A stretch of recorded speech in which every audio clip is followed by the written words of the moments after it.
Y bueno, ya la clase pasada tuvimos una pequeña introducción sobre lo que es la relevancia clínica y me compartieron lo que comprendieron acerca del artículo de relevancia clínica del doctor Juan Talavera, la doctora Marcela Pérez y el doctor Rodolfo Rivas, ¿verdad?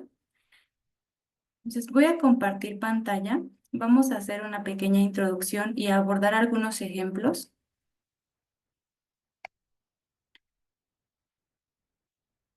¿Ya están viendo la pantalla? Ok. Voy a darle aquí compartir.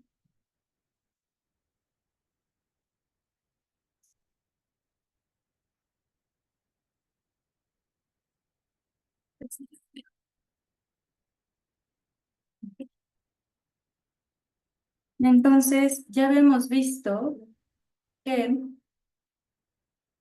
la relevancia clínica se refiere a no solo tener un estudio bien diseñado, con un análisis estadístico y un tamaño de muestra adecuados, e inclusive no solo es tener resultados estadísticamente significativos, sino que también se deben tener resultados clínicamente relevantes, ver la magnitud en la asociación y la utilidad en la práctica clínica, que el beneficio sea clínicamente útil. Y también en el artículo se mencionaba que primordialmente hay que esperar una diferencia del 10% o mayor, dependiendo el caso y el tratamiento que se esté evaluando, para que sea clínicamente relevante o clínicamente significativo.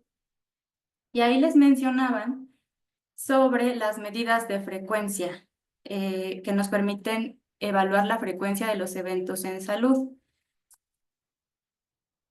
¿Recuerdan cuáles son esas medidas de frecuencia? Prevalencia, incidencia, eh, riesgo relativo. Principalmente, las medidas de frecuencia van a ser prevalencia e incidencia. El riesgo relativo ya es una medida de relevancia clínica o una medida de asociación. ¿Qué pasa o por qué son tan importantes las medidas de frecuencia? Aquí les puse un ejemplo. La frecuencia de cáncer de piel fue de 100 casos en la población 1 versus 180 casos en la población 2. ¿En qué población me pueden decir que el cáncer de piel fue más prevalente o más incidente? En la 2. En la 2. ¿Por qué en la 2, Ana? Bueno, eso a ver, fue de 100 casos en población 1 versus 180. Bueno, más bien dependerá, ¿no? De la población en total, porque si son 100 casos en la población 1 y son 100 personas en esa población y en el otro son 1000, pues a lo mejor sería la 1, ¿no? Entonces creo que dependerá de la muestra. En la población. Claro. ¿Qué opinas, Ilse? Yo creo que ahí convendría también saber el tiempo, porque aunque tengamos la frecuencia, pero si no conocemos a lo mejor en la población 1 en cuánto tiempo se presentaron esos 100 casos y en la población 2 en cuánto tiempo se presentaron, no podríamos saber en cuál hubo más incidencia de los dos grupos, ¿no? Claro, si habláramos de incidencia, ¿no? Pero algo importante, y que ya lo comentó Ana, es que tendríamos principalmente que saber la población, si no, no tendríamos idea de en qué caso o en qué estudio fue más prevalente el cáncer de piel. Es que los estoy aquí acomodando para verlos a todos porque si no, no los veo. Y bueno, precisamente, ¿no? Si la frecuencia de cáncer de piel fue de 100 casos en población 1, pero la población 1 tuvo o fueron 1000 personas, y en la población 2, en donde se presentaron 180 casos, fueron 5000, entonces la incidencia va a ser del 10% en la población 1 y del 3,6% en la población 2.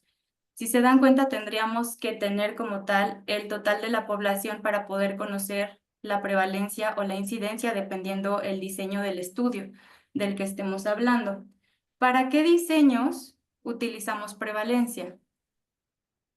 Transversales. Transversales. ¿Cómo cuáles? ¿Cuáles transversales tenemos, Ilse? Pues puede ser la encuesta, por ejemplo, la encuesta transversal. La encuesta transversal, exactamente. ¿Qué pasa con el casos y controles, Miguel Ángel? ¿Podemos ver prevalencia? No, porque no estamos hablando de toda la población. O sea, ahí sería Exacto. más bien incidencia. Pero esos Eh, pueden ser ambos, ¿no? Pueden ser, se pueden sacar ambos. ¿Prevalencia e incidencia? No, en los casos y controles no podemos ver ni prevalencia ni incidencia. ¿Por qué creen? ¿Desde dónde partimos en los casos y controles? Desde el caso. Desde Desde los el caso, casos. desde los casos. Y la asignación del caso, digamos, ¿cómo se hace? O sea, ¿por qué sí pudiéramos evaluar prevalencia, pero creen que sería una prevalencia real si yo les digo que por cada caso tengo 2 controles? No, porque es asignada artificialmente por el investigador, como se utiliza en enfermedades que son muy raras y calcular o encontrar una población o hacer un seguimiento nos podría llevar mucho tiempo. Tendríamos que nosotros buscar a los casos que ya se presentaron y buscar controles similares pero que no presenten ese desenlace. Por lo tanto, en este diseño no podemos evaluar ni prevalencia ni incidencia. Podemos tener esta relación o esta proporción caso-control para nosotros poder decir por cada 5 casos o por cada 4 casos, no, por cada caso hubo 4 controles o por cada caso hubo un control. Proporción 1-1, proporción 1-4, 1-3, 1-2, ¿sale? Pero principalmente entonces en la encuesta nosotros podemos medir prevalencia. ¿Y en dónde podemos medir incidencia? Cortes. En las cohortes. ¿Y qué otro estudio vale? En los ensayos clínicos. En los ensayos clínicos. Porque ahí podemos medir incidencia, Yarla.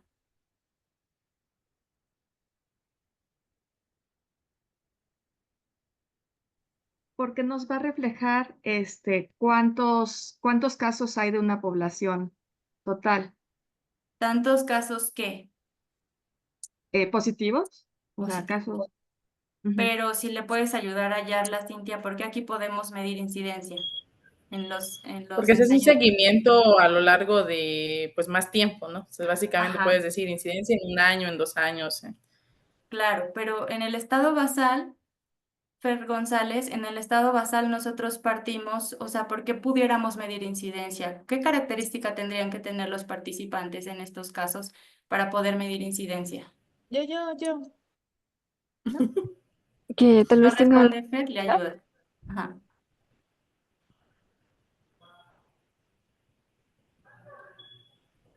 ¿no? ¿Sí? Sí, ¿sí me escuchan? Sí. Sí, que los pacientes tengan alguna enfermedad, estén pasando por, no sé, no sé, que tal vez tengan obesidad y requieran alguna dieta. No, no va por ahí.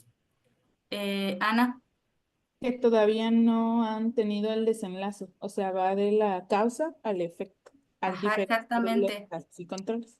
Exactamente. En los estudios longitudinales podemos medir incidencia porque cuando iniciamos el estudio, nuestros participantes sí son vulnerables a desarrollarlo o susceptibles, pero aún no tienen la enfermedad. Y entonces, como están sin la enfermedad, hacemos un seguimiento y podemos ver los casos nuevos y al final del estudio medir como medida de frecuencia la incidencia. ¿Esto queda claro? Entonces, para los transversales se mide prevalencia. El transversal que tenemos es la encuesta transversal. Para los longitudinales se mide incidencia, que la prevalencia es el total de casos entre el total de la población y se hace en un tiempo determinado, ¿no? Y la incidencia es el total de casos nuevos entre el total de la población y se hace un seguimiento. ¿Cuáles son las características y las principales diferencias entre prevalencia e incidencia?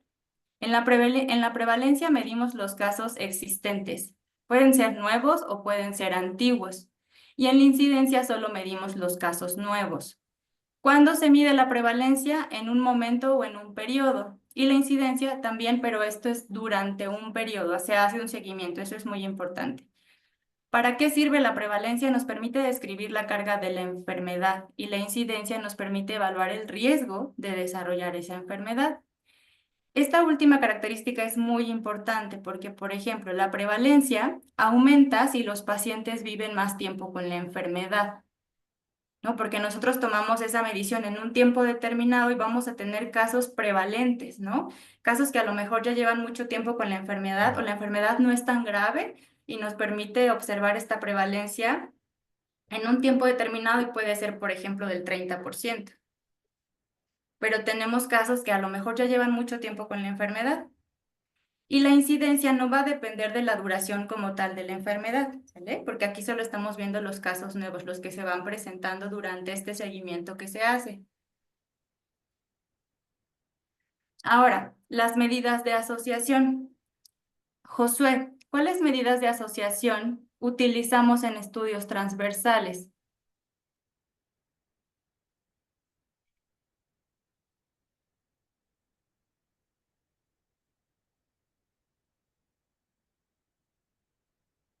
Creo que no está Josué. Aurea. Estaríamos usando regresiones lineales. No te escuché bien. Perdóname, no se escucha muy bien. ORs. Puedes ponerlos en el chat si quieres. O Aura. La odds ratio y la razón de prevalencias. Ok. Ahora sí, Ana, ¿tú qué quieres participar? Ah, dije Para los OR. transversales, ¿cuál es la odds ratio o la razón de prevalencia? Los ORs. Para las encuestas transversales, Pues es transversal, es razón de prevalencia, ¿no? razón de prevalencia. No, sí, hay razón de prevalencia. Esto es muy importante porque cuando nosotros estamos leyendo los resultados de un artículo, los que hacen encuesta transversal tendrían que presentar sus resultados como razón de prevalencia, la medida de relevancia clínica o la medida de asociación. Y los que hacen casos y controles tendrían que presentarlo como OR y así nos damos cuenta de qué tipo de diseño estamos hablando. No todos lo hacen así, pero eso así debería de hacerse, ¿sale? Para que nosotros tengamos como más claridad en cuanto al diseño que se está presentando. Ahora, ¿cuál medida de asociación utilizamos en estudios longitudinales? RR. RR. RR, Cintia. Cuando quieras hablar, tú también habla. Aunque salgan las dos voces al mismo tiempo, no pasa nada. RR, riesgo relativo. Entonces, transversal, longitudinal, aquí está. Para transversal, razón de prevalencia o OR, ya vimos que dependiendo del diseño, y longitudinal, riesgo relativo. Vamos a tener para nosotros poder interpretar estas medidas de asociación, tenemos que considerar lo siguiente. El resultado va a estimar las veces del riesgo de enfermar de las personas que estuvieron expuestas al factor de riesgo en comparación con quienes no lo estuvieron. Una razón de prevalencia, aquí razón de momios de prevalencia igual a 1, nos indicaría sin asociación. Mayor a 1, que existe asociación entre la enfermedad y el factor de exposición. Y menor a 1, vamos a tener una asociación protectora. Ahora, para esta medida de asociación, nosotros vimos en el artículo que no solo es como tal la medida de asociación, que va a ser el riesgo relativo o la reducción relativa de riesgo, que ahorita la vamos a ver, sino también las medidas de impacto, que va a ser la reducción absoluta de riesgo y el número necesario a tratar. Supongamos que tenemos, más bien tenemos este ejemplo, ¿no? En estado basal tenemos adultos con enfermedad renal crónica en estadios 4 y 5. Como maniobra principal, una dieta baja en proteínas. Como maniobra comparativa, una dieta muy baja en proteínas. Y como desenlace, la muerte renal. Aquí tenemos de este lado la tablita o el cuadrito de 2 por 2. Los que tuvieron muerte renal están del lado de las columnas. Y el factor de exposición, que es dieta baja en proteínas y dieta muy baja en proteínas, está del lado de las filas.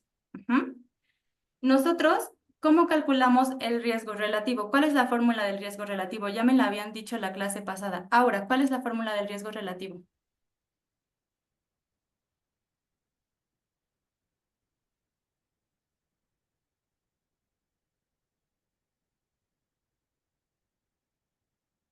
Dani, ¿cuál es la fórmula del riesgo relativo?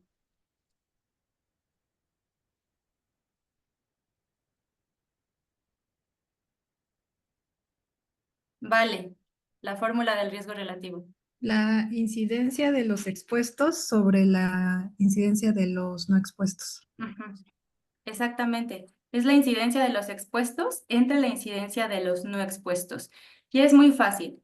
La incidencia la sacamos entre aquellos que presentaron muerte renal y que estuvieron expuestos a una dieta baja en proteínas, 6 entre 29, que nos da una incidencia de 20%.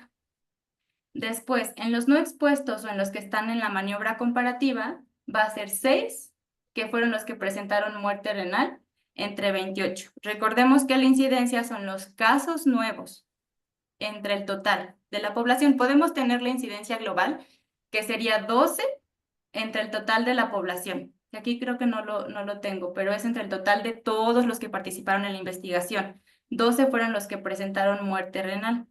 Ahora, tenemos que calcular la incidencia en los expuestos, que fue del 20%, y la incidencia en los no expuestos, o de los que tenían una dieta muy baja en proteínas, que fue del 21%. ¿Queda claro esto? Si a alguien no le queda claro, levante la mano y lo volvemos a abordar, ¿vale? Adelante, Yarla. Sí, lo puede volver a explicar, por favor, doctora. Ok. El riesgo relativo va a ser la incidencia en los expuestos entre la incidencia en los no expuestos. Para esto tenemos que calcular nuestras incidencias, ¿sale? La incidencia en los expuestos, que son estos que están aquí, con dieta muy baja en proteínas. 6 fueron los que presentaron muerte renal de este grupo, dieta muy baja en proteínas, entre el total de los que estuvieron con dieta muy baja en proteínas, que son 29.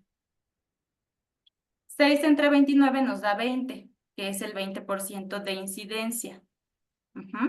El 20% de los que tuvieron una dieta baja en proteínas desarrollaron muerte renal o presentaron muerte renal. Y ahora, el 21% de los que tuvieron una dieta muy baja en proteínas desarrollaron muerte renal. Nosotros dividimos 20 entre 21 y nos da el riesgo relativo, que es 1. ¿Qué me puedes decir de este riesgo relativo? Vamos a ver, Josué, a ver si ya llegaste. O a lo mejor estás en cirugía. Aurea, ¿qué me puedes decir de este riesgo relativo?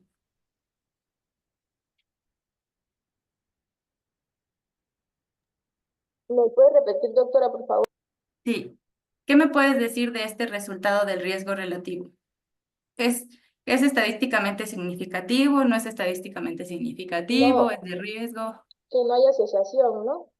¿No hay asociación? Ok, Ana, tú levantaste la mano. Ah, iba a decir eso, que no había una asociación porque es igual a 1, ¿no? Ok. Pero ¿qué nos hace falta aquí para nosotros poder estar seguros? Lo de la que decía de la incidencia Intervalo de confianza. el intervalo. El intervalo de confianza al 95%. Recuerden que este es el rango de valores en el que se va a encontrar nuestro riesgo relativo. Y es muy importante porque este nos va a decir si de verdad existe asociación entre la dieta baja en proteínas y presentar o no muerte renal. Nosotros tenemos que calcular el intervalo de confianza sí o sí. Si no nos presentan el intervalo de confianza, nos pueden presentar la P. Pero para que nosotros veamos que existe asociación, la P tiene que ser menor a 0.05. Pero por lo regular siempre debe de venir con el intervalo de confianza al 95%. Y ese es el intervalo de confianza al 95%. ¿Qué me dicen? ¿Es estadísticamente significativo? ¿Hay asociación? ¿No hay asociación? No la hay porque sobre No la hay. Porque pasa el 1. No puede ser que para unos exista muerte renal y para otros no. Tendríamos que buscar o el beneficio o el riesgo para poder decir que existe asociación. Ujú. Aquí tenemos otro ejemplo. Supongamos que como desenlace tenemos infarto agudo al miocardio y se compara un medicamento contra placebo. Ujú. Tendríamos que calcular la incidencia en los expuestos, que son los expuestos a medicamento, y la incidencia en los no expuestos, que son los que estuvieron sometidos a placebo. Una vez teniendo la incidencia, que recordemos que es 7, que fueron los que desarrollaron infarto agudo al miocardio en el grupo de los que recibieron medicamento, 7 entre 100 que recibieron medicamento, y 10 de los que desarrollaron infarto agudo al miocardio y que recibieron placebo, 10 entre 100. Tenemos la incidencia en los expuestos a medicamento y la incidencia en los no expuestos, es decir, los que no recibieron nada más que placebo. 7 entre 10%. ¿Qué me dicen ahora de este riesgo relativo? Es un factor protector. Es un factor protector. Exactamente. Y si ustedes sacaran el riesgo, la reducción del riesgo relativo, ¿cuál sería? ¿Cómo sacan la reducción del riesgo relativo, Josué? Ya que estás aquí. ¿Cómo la sacas?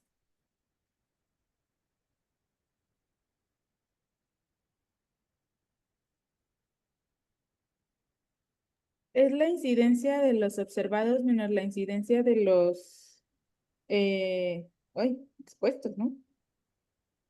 No, No, Ana. es 1 menos el riesgo, ¿no? O sea, aquí serías 0.7, 1 menos 0.7 sería un 30%. 30%, exacto, Miguel. ¿Y cómo lo interpretas?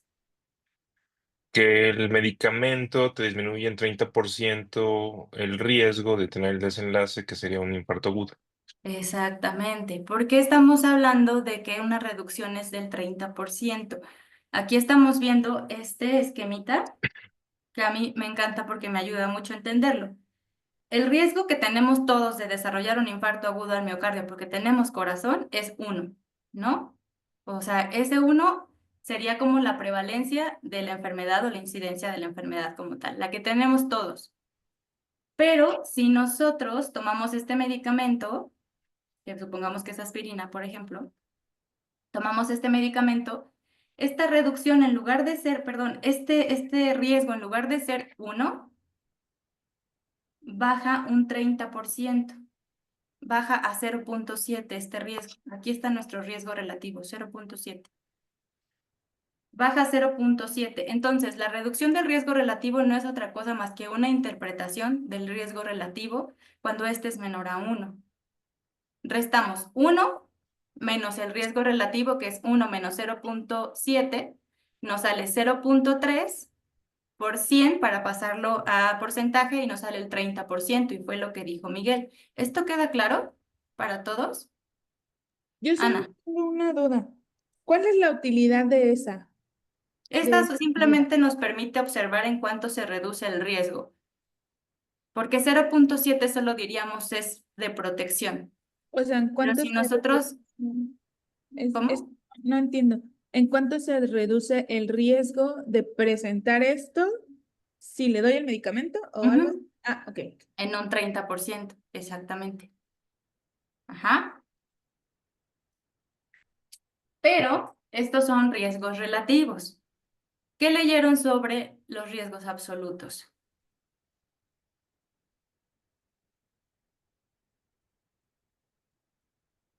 Voy a avanzar aquí en la presentación. Y fue lo que nos dijo Miguel, ¿no? Reducción del 30% del riesgo relativo. Ahora, Si nosotros estamos hablando de riesgos relativos, esto es muy relativo porque va a depender de la prevalencia de la enfermedad, va a depender en dónde estamos administrando el medicamento, a quién se lo estamos administrando, pero principalmente nosotros tendríamos que considerar los riesgos absolutos. Un riesgo absoluto sería que nosotros hagamos lo que dijiste, Ana. Restar la incidencia en los expuestos menos la incidencia en los observados o la incidencia en los no expuestos. Que aquí sería placebo menos la incidencia en el medicamento, ¿no? Menos 7% nos da igual a 3%. Este nos habla de un valor absoluto, aunque nosotros veamos el 30% y digamos, wow, tomar el medicamento nos reduce en un 30% la probabilidad de presentar un infarto agudo al miocardio. Pero en realidad, esta reducción no es del 30% si consideramos el valor absoluto, sería del 3%. ¿Vale? Así se saca la reducción absoluta del riesgo, esa es la fórmula. Y de aquí sacamos el número necesario a tratar, que sería 1 entre 0.03 o entre el resultado del riesgo absoluto de riesgo. 0.03, que sería lo mismo que 3%, nos da 33. ¿Qué quiere decir este 33, Ilse? Pues que le debo de dar a 33 pacientes el medicamento para evitar un infarto. Para evitar un infarto agudo al miocardio. Exactamente. Ahorita vamos a ver muchos más ejemplos para que les quede más claro. Otro ejemplo, si el riesgo relativo saliera de 0.5, perdón, que se redujera en un 50% el riesgo de desarrollar un infarto agudo al miocardio si se diera el medicamento. Es decir, tomar el medicamento durante 2 años reduce en un 50% la probabilidad de que le dé un infarto. Nosotros vemos que en un 50% es mucho, ¿no? Que de 1 bajemos un 50% ese riesgo nos parece mucho. Aquí hay que considerar costos del medicamento, también los efectos adversos y principalmente checar la prevalencia de la enfermedad o la diferencia en este riesgo.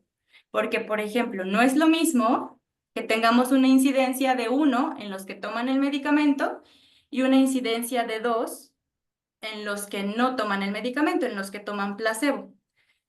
Nos diría que esta reducción es igual del 50%, porque dividan 1 entre 2, ¿cuánto es? 0.5. 0.5, nos habla de una reducción del 50%. Pero se dan cuenta, o sea, vamos a ver la siguiente información, reducción del 50% no es lo mismo si el riesgo baja de 2% a 1. Tomar placebo nos genera una incidencia de infarto agudo al miocardio del 2%. Si tomamos el medicamento, baja al 1%. ¿Qué significaría que el resultado bajara de 2 a 1%? ¿Que bajó 50%? Bajó 50% si consideramos los valores relativos. Pero si consideramos que bajó de 2 a 1%, diríamos que hay una reducción absoluta de un punto porcentual si toman el medicamento versus si toman placebo. Interpretación. 2 de cada 100 tenían el riesgo de infarto agudo al miocardio si tomaban placebo. Y ahora, 1 de cada 100 tienen ese riesgo tomando el medicamento. ¿Hay diferencia? ¿Darían ese medicamento si cuesta mucho o si tiene muchos efectos adversos para el paciente?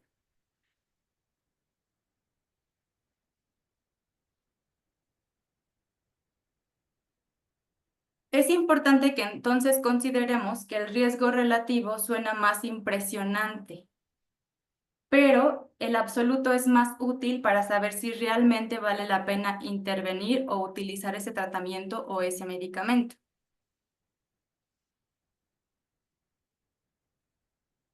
No sería lo mismo si, por ejemplo, en lugar de tener una incidencia en los que consumen el medicamento, en los que consumen el placebo, toman el placebo es del 40% y la incidencia en los que toman el medicamento es del 20%. ¿De cuánto sería la reducción absoluta de riesgo?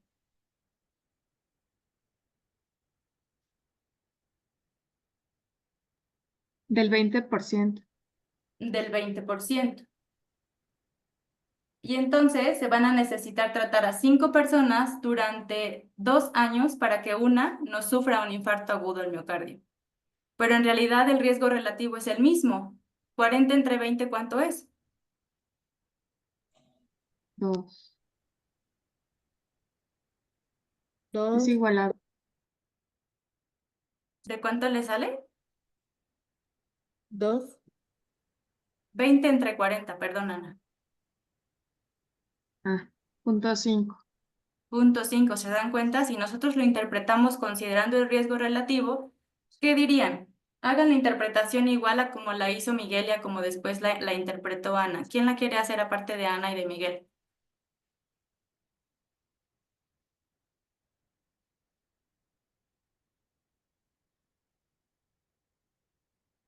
¿Nadie? Solo la del 0.5.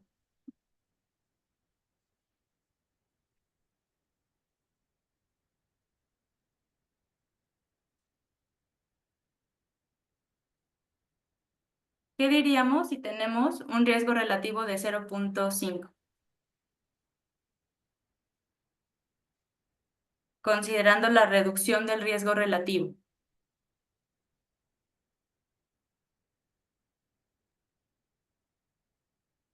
Puedes hablar, Ana. Que reduce, o sea, que este medicamento o algo así reduce 50% la posibilidad de que se presente, no sé, un infarto, si hablamos de Un infarto. infarto agudo al miocardio. ¿Se entiende esto? ¿Se entiende la diferencia entre riesgo relativo y riesgos absolutos? Sí, como que relativo, así está como dijo usted, ¿no? Muy impactante. Son números que parecieran que tienen más impacto de lo que en realidad tienen, y el absoluto es como el chido. Ajá, o sea, el absoluto es el que ya nos permite ver en realidad la diferencia, porque si estamos viendo el ejemplo en donde la incidencia de infarto agudo al miocardio tomando el medicamento era de 1 y en los que tuvieron placebo era de 2, pero si hablamos de que en los que tomaron medicamento fue del 20% y en los que tomaron placebo fue del 40%, el riesgo relativo es el mismo, 0.5, y nos habla de que reduce en un 50% la probabilidad de presentar el desenlace. Si con eso nos quedamos, decimos, wow, en un 50% le doy el medicamento. Pero ¿qué pasa si la incidencia fue de 1 en los expuestos y de 2 en los no expuestos? 2 menos 1 es 1%. Reduce un punto porcentual la probabilidad de desarrollar un infarto agudo al miocardio. Pero ¿qué pasa si es de 40 a 20? 40 menos 20 son 20. Reduce en un 20% la probabilidad de presentar un infarto agudo al miocardio. Y el número necesario a tratar cambia. El riesgo absoluto, la reducción absoluta de riesgo, perdón, nos permite calcular el número necesario a tratar. Si nosotros consideramos esta diferencia o este RAR, reducción absoluta de riesgo, de 1%, el número necesario a tratar serían 100 personas. Necesitamos darles el medicamento a 100 personas para que una no tenga un infarto agudo al miocardio.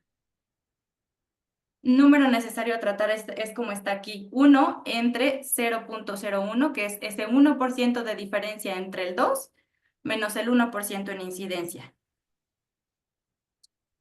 Ahora, ¿qué pasa si nosotros dividimos 1 entre el RAR, que es 0.20, que es el 20%? Nos da 5. Aquí cambia. Se necesitan tratar a 5 personas para que una no sufra un infarto agudo al miocardio. ¿Se dan cuenta? Y estamos manejando el mismo riesgo relativo en ambos casos, en ambos ejemplos. Ahora, otra vez lo hice con aspirina. Bueno, en el otro era un ejemplo que yo me saqué de la manga para podérselos explicar de una mejor manera, pero este es un ejemplo real. Es un ensayo clínico que se hizo en mujeres embarazadas que tenían un riesgo alto de desarrollar preeclampsia. Ujú. A unas les administraron aspirina y a otras les dieron placebo. ¿Cuál fue la incidencia en las que recibieron aspirina Yarla? ¿Y cómo lo obtuve? Sí, doctora. La incidencia es el dividir 13 entre 798 casos nuevos que sí presentaron la preeclampsia al tomar aspirina. Claro, muy bien. Y aquí la tengo, es de 1.6%. Ujú. Daniela, ¿cuál fue la incidencia en las que recibieron placebo? Fue una incidencia de 4.3%, ¿Cómo lo sacamos? dividiendo el total de los que recibieron, bueno, de los que sí presentaron preeclampsia, recibiendo placebo entre el total de la población de estudio. Ok, muy bien. Fernanda González, ¿estás ahí? ¿Me puedes decir cómo calculamos el riesgo relativo? En este caso,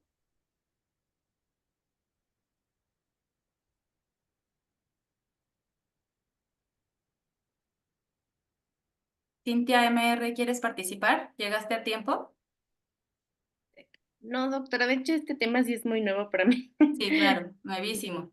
Pero estoy grabando la clase para que le empieces a ver y que leas el artículo de relevancia clínica que les mandé al grupo. Si estás en el grupo, ¿no?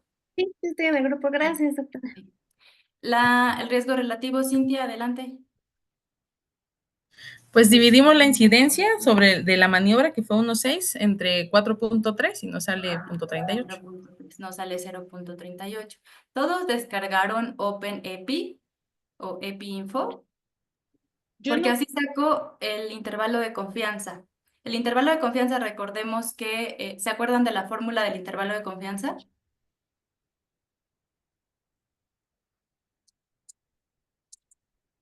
Era el valor de la media multiplicado por ¿qué cociente?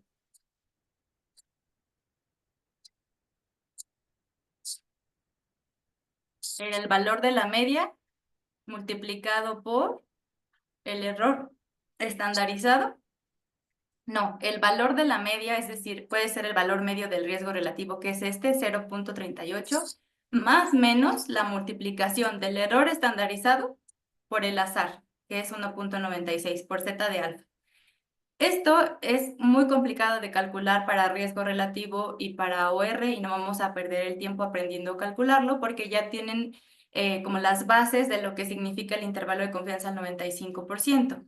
Pero en OpenEpi ahí podemos calcularlo. ¿Quién descargó la aplicación? Levante Ah, la mano. era una amenaza. No pude bajarlo. Me marcaba, ¿cómo se llama? El protector de la computadora que tenía una amenaza y no me dejaba. Ok, es muy bueno ese, ¿eh? Si lo pueden descargar, descárguenlo. Les voy a enseñar aquí en mi celular. Más bien no, les voy a Es, grabar. ¿Quién sí lo es que pudo? para Apple no me sale en la tienda. ¿No te sale? a mí No. tampoco me Ya no lo salió. pueden descargar.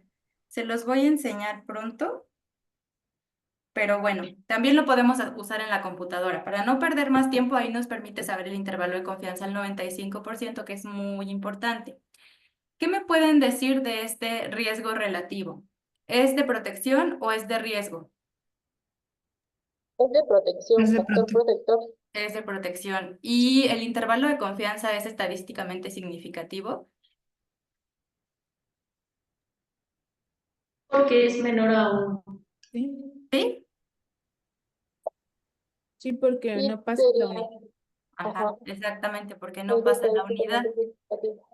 Ahora, vale, considerando la fórmula de la reducción del riesgo relativo, que es 1 menos 0.38, aquellas mujeres embarazadas que toman aspirina, ¿en cuánto se reduce su riesgo de desarrollar preeclampsia?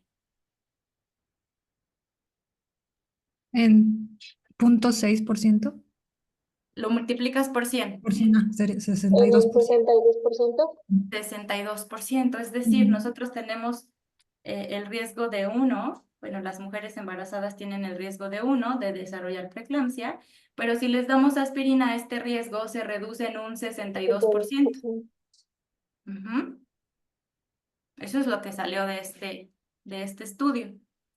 Ahora, aquí ya lo teníamos. Esta fue la discusión que el artículo presentó. La administración, bueno, ¿quién lo quiere leer? Es que no sé quiénes sí están o no están. Mm, sí. ¿Tú lo lees? Sí, Aurea, léelo. Discusión del artículo. La administración de aspirina en dosis de 150 miligramos al día, desde la semana 11 a la 14 hasta la semana 36 de gestación, se asoció con una incidencia significativamente menor de preeclampsia pretérmino que el placebo. 62% se redujo, ¿no? Otra vez estamos hablando de riesgo relativo. Les digo, esta fue la discusión del artículo. Vamos nosotros a calcular ahora la reducción absoluta de riesgo. ¿Quién la quiere calcular? ¿Quién ya entendió perfecto esto de la reducción absoluta de riesgo? Es muy fácil, Aurea. Muy, muy fácil.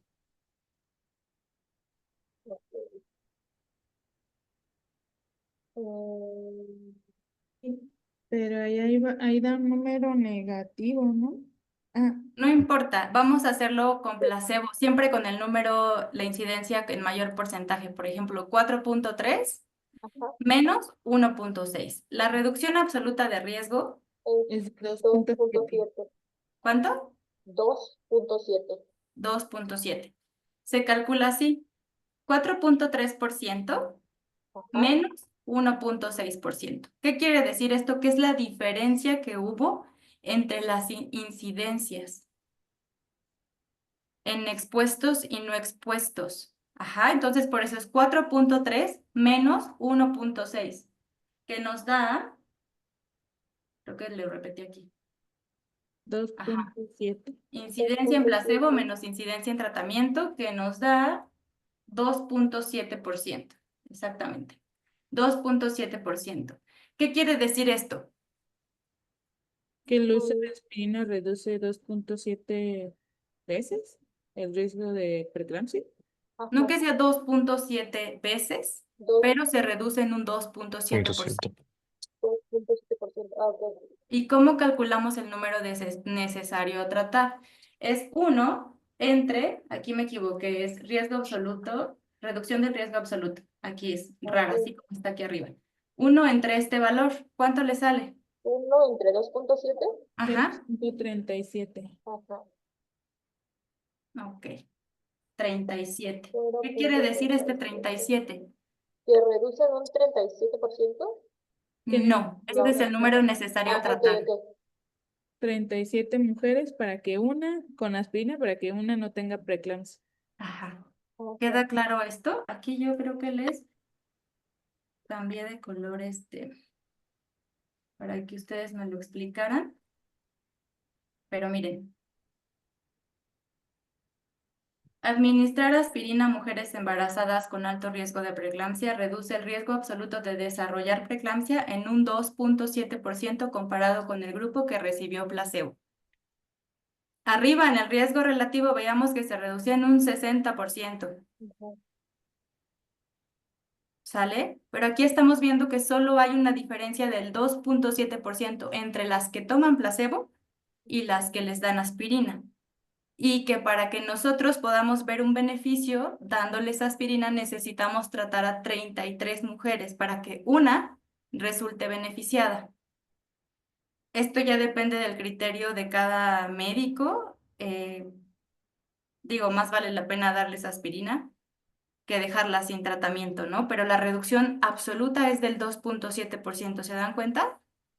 Y solo es la diferencia entre la incidencia en las que tomaron aspirina y la incidencia en las que tomaron placebo. ¿A quién no le ha quedado claro cómo se calcula cada uno? ¿A Ilse? Doctora, yo tengo una duda. Sí. Por ejemplo, en el artículo dice que tiene que ser pues mayor a un 10%, o que tenemos que tratar a 10 pacientes para que se considere que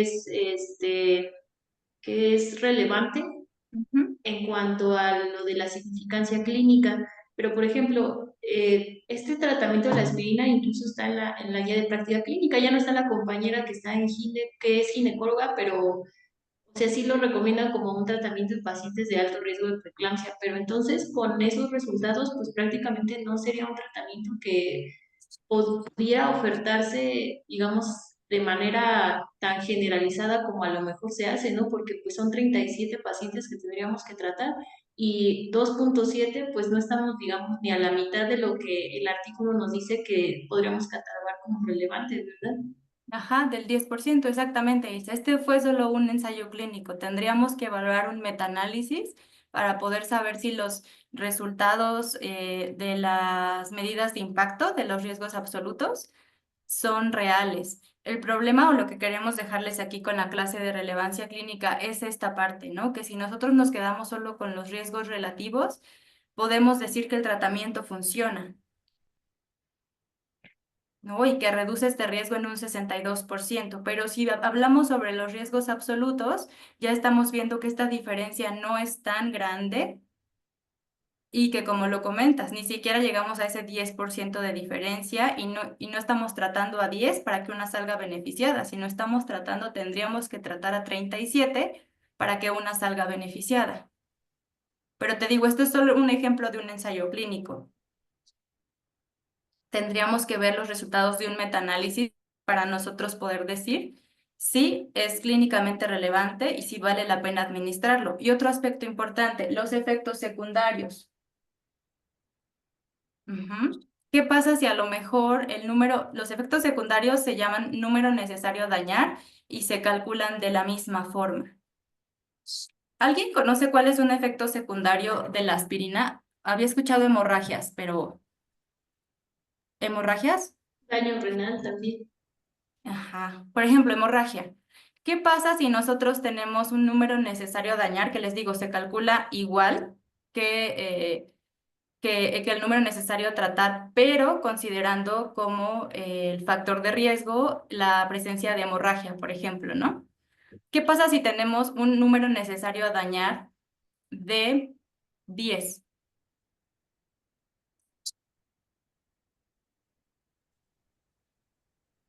Pues ¿Qué necesitas diríamos? darle a 10 aspirina para que uno sangre. Y de esos uno va a sangrar, ¿no? De esos uno va a sangrar. ¿Qué dirían? O sea, darían el medicamento si estamos hablando que nosotros necesitamos tratar a 37 mujeres para que una salga beneficiada, pero solo a 10 para que una tenga hemorragia.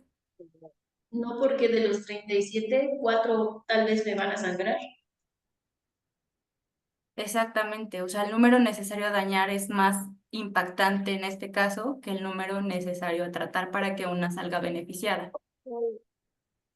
Ujú. Vamos a ver más ejemplos. Ya lo vimos. Ahora, otro aspecto importante es que nosotros tenemos una incidencia de preeclampsia en México de 4.7. Cuando nosotros tenemos un riesgo relativo de 0.38, para nosotros poder ver cuál sería la incidencia de preeclampsia si les damos aspirina, tendríamos que multiplicar riesgo relativo por el 4.7%. 4.7% por 0.38, ¿cuánto le sale?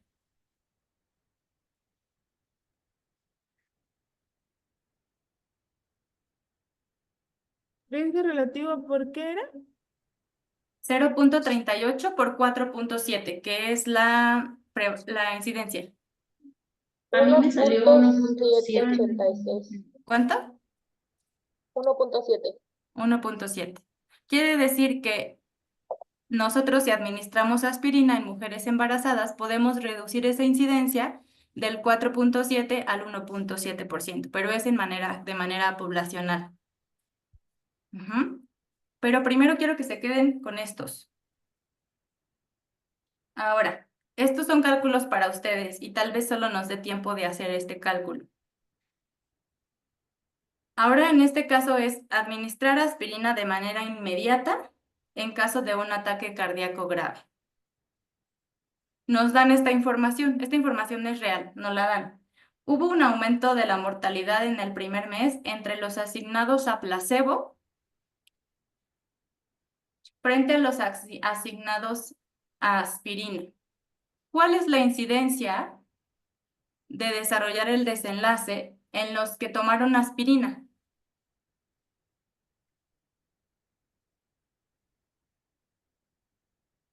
¿9.4%? 9.4%. Y en los que fueron asignados a placebo, El 11.8%. 11.8. el 11.8%. Aquí nos están dando toda la información. Si nosotros metemos esta información en el cuadrito de 2x2 de la aplicación que les dije, nos permite calcular y tener el intervalo de confianza al 95%. Pero con esta información que nos están dando, ¿cuál es el riesgo relativo?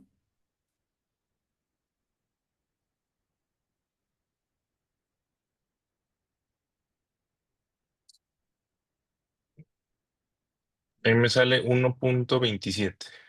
1.27. Ese sería si habláramos de placebo como primer factor. Si lo cambiamos al revés, hablando de aspirina como primer factor, Miguel Ángel, Mm,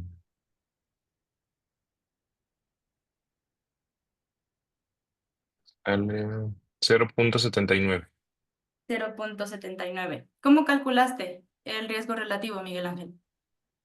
Es la incidencia de expuestos entre los observados, uno entre otro. Okay. Y ya nos los está dando la información de aquí, ¿verdad? Ujú. Ajá. Ok, entonces tenemos ese riesgo relativo. Ahora, ¿cuál sería la reducción del riesgo relativo? Nos salió de 0.7 el riesgo relativo, ¿sale?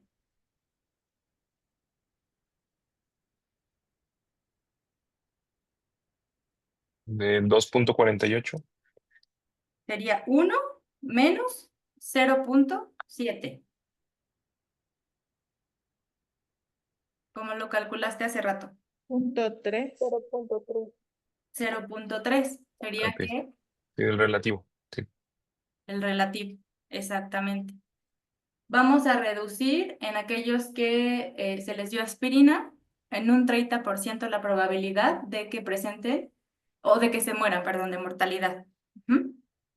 Dándoles Pero bueno, aspirina. hay una pregunta. A Sí, mí con dos decimales me sale 0.79. Y bueno, no sé, porque de un 21 a un 30% sí se me hace considerable. Entonces, ahí, ¿cuántos decimales le tenemos que poner? 2, o sea, sería ¿Dos? 0.79, 0.80, Ah, ¿no? ok. Ujú. Sí, Dos decimales, entonces sería 21%. 21%. Ah, Ajá. ok. La reducción del riesgo relativo. Ahora, 21. ¿cuál es la reducción absoluta de riesgo, Aurea?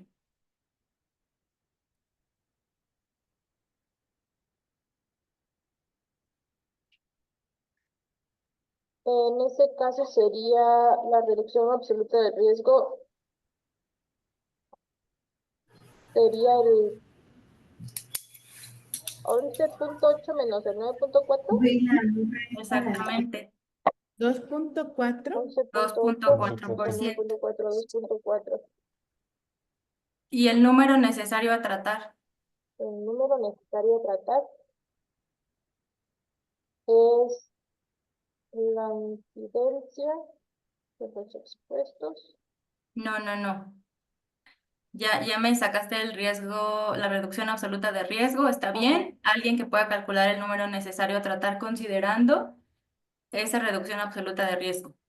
A mí me salió 41. 41. 41.6. Ujú. Ok. ¿Qué nos dice eso? 41.6, redondeamos 42.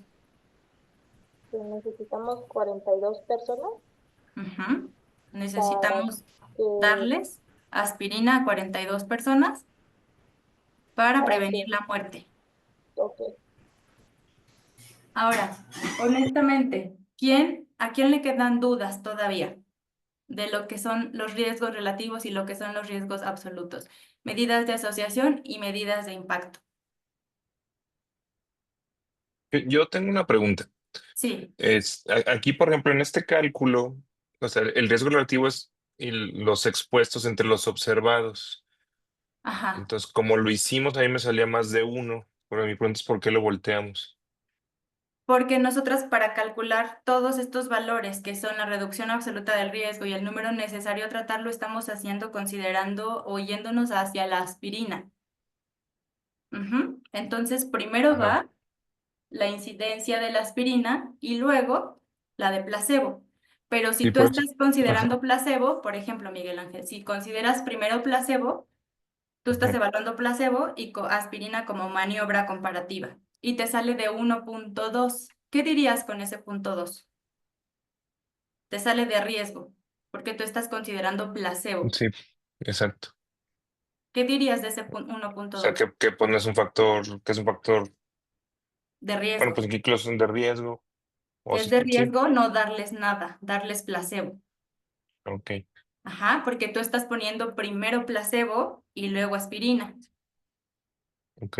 ¿Sí queda claro eso? O sea, si a lo mejor lo hacemos así, dividiendo 11.8 entre 9.4 nos sale 1.2. Ujú. Tomamos placebo y entonces sería un factor de riesgo. No darles nada cuando vienen a emergencias con el ataque cardíaco grave, no darles aspirina, incrementa en un 20% el riesgo de morir. No darles nada. Si lo volteamos, si les damos aspirina, disminuye en un 21% el riesgo de morir. ¿Queda claro esto? Esto ya depende de qué variable Ok, estamos poniendo en más o menos. primer lugar para nuestra evaluación o para evaluar nuestra medida de asociación para que la podamos interpretar. Ok. Ujú. ¿Sí queda claro Y eso? sí, y ya última pregunta. O sea, y este Sí. intervalo de confianza que nos está poniendo en este ejemplo, ¿lo sacamos con el OpenEpi? Con el OpenEpi. O sea, la fórmula general Déjame ver cómo es está. esta media del riesgo Ajá. relativo, es decir, este 0.79 que Ujú. estamos viendo aquí, este es 0.79, más menos, para sacar el superior, sumamos la multiplicación del error estandarizado por zeta de alfa. Y para sacar el inferior, restamos a este 0.79 esa multiplicación del error estandarizado por zeta de alfa. Pero ahorita lo voy a hacer en mi celular y les voy a enseñar cómo sale el intervalo de confianza al 95%, porque sacar ese error estandarizado para estos casos requiere como un mayores operaciones. Y ya con OpenEpi y con EpiInfo ya nosotros podemos tener este dato. ¿Alguien más que tenga dudas o que quiera que se vuelva a abordar este tema en una clase extra? Porque ya tenemos el tiempo así No, doctora, cortado. solamente una pregunta para confirmar. Sí. El número para tratar, este, el número necesario a tratar que nos dio 42 aquí, se interpreta como que si yo le doy la aspirina a 42 pacientes, prevengo la muerte de ¿cuántos? ¿De 100? ¿Es en base 100? No, de uno. No. De 1. De uno. Gracias. Así se interpreta. Si tú le das la aspirina a 42, uno resulta beneficiado. Gracias. Ujú. ¿Alguien tiene otra duda? Pasamos al siguiente tema. ¿Sí, vale? Para calcular los efectos secundarios, nos dijo que es el número necesario A dañar. a dañar. ¿Y la fórmula es igual? Es la misma. Es 1 entre la reducción absoluta de riesgo. Solo hay que considerar que estamos hablando de efectos secundarios, como vimos hace rato con hemorragia, ¿sale? Ujú. Ok, sí, gracias.